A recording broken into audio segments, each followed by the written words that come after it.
तुम्हारे पास ना सिर्फ 5 मिनट है।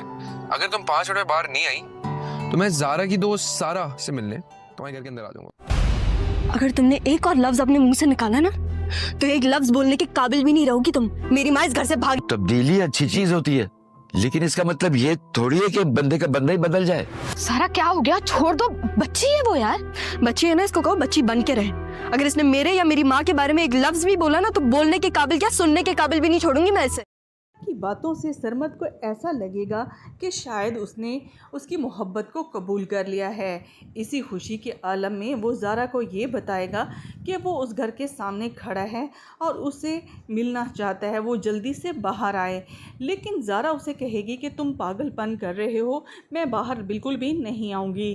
तो सरमद उसे ब्लैकमेल करते हुए कहेगा कि अगर तुम बाहर ना आई घर के अंदर आ जाऊँगा, और अगर किसी ने पूछा कि तुम यहाँ क्या करे और कौन हो तो मैं उन सबको बताऊंगा कि मैं ज़ारा का दोस्त हूँ जो कि सारा से मिलने के लिए उसके पास आया हूँ।